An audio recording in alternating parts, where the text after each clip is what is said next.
Davao City Mayor Sara Duterte says she is not running for president in the 2022 elections. Her spokesperson, Liloan Mayor Cristina Frasco, says Sara and her father, President Rodrigo Duterte, both agreed only one of them will run for a national post in 2022.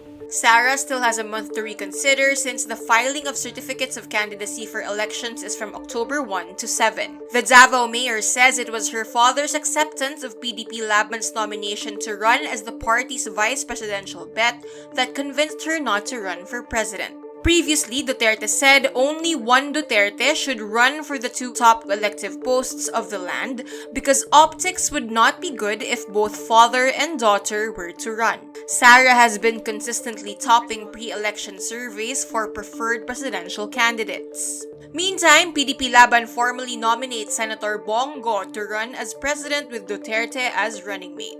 In a video message, God declines the nomination.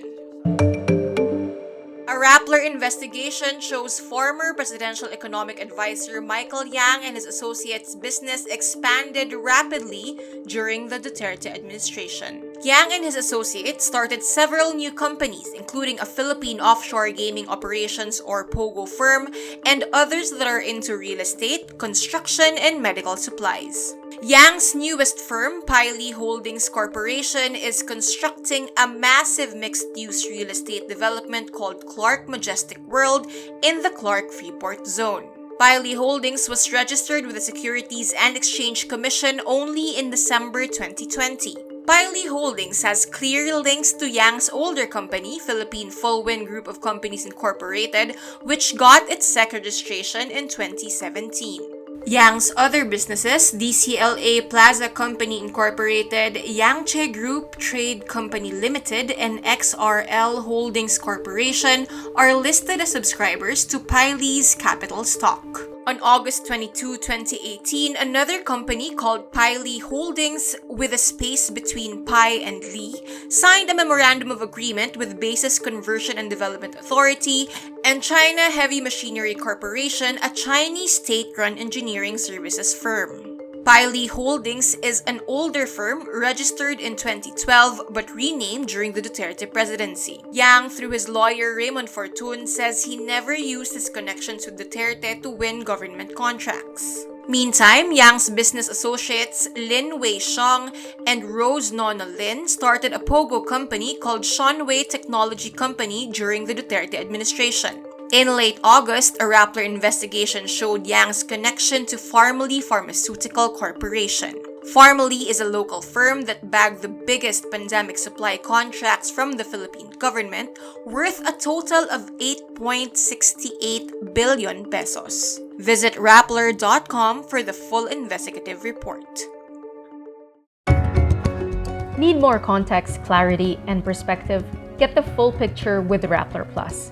With exclusive content and events, you'll get an opportunity to discuss issues with reporters, experts, and featured guests while helping Rappler continue its fearless journalism. Join now.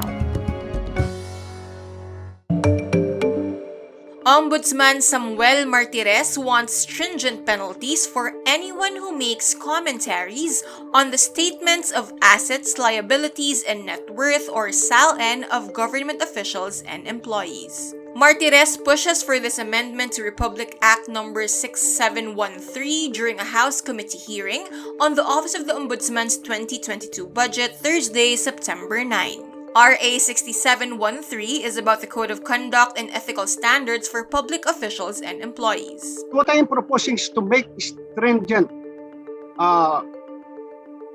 penalties that anyone who makes a comment on the SALN of a particular government official and employee must likewise be liable for at least an imprisonment of not less than 5 years. No more, no less. Martires maintains a policy to restrict public access to SALNs, believing it has been weaponized by media and can destroy the reputation of an official. Even under the existing provision of 6713, they're not allowed to make any comment. This is not what media does not know. I do not know if they understand English also. I am sorry to say this. But the provisions of 6713 is very clear.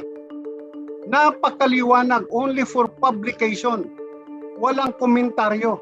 Bayan Muna Representative Carlos Zarate says it is dangerous to penalize citizens who make a commentary about a government official's SALN as it goes against the constitutional right of free speech. In September 2020, Martires issued Memorandum Circular No. 1 that restricts public access to the SALNs in their repository. The restriction allowed President Rodrigo Duterte to keep his SALN secret since 2018. Controversial former anti-communist spokesman Antonio Parlade is named Deputy Director General of the National Security Council. Malacanang cites Parlade's military service as a factor in his appointment as the country's top advisory body on national security policies. Parlade's new role will make him the right-hand man of National Security Advisor Hermogenes Esperon Jr. As NSC Deputy Director General, Parlade becomes a member of the Anti-Communist Task Force NTF-LCAC. The council proper is a collegial body chaired by President Rodrigo Duterte himself. Parlade resigned last June, saying he wanted to spare the Duterte administration of pressure from the Senate, which pushed for Parlade's removal as spokesperson of the NTF-LCAC. The Senate says Parlade's appointment to a civilian position is prohibited by the 1987 Constitution because Parlade was an active military officer at the time. Parlade has been criticized for red-tagging personalities, progressive leaders, celebrities, and even charity organizers. Actor Paolo Contis speaks up on his breakup with partner LJ Reyes.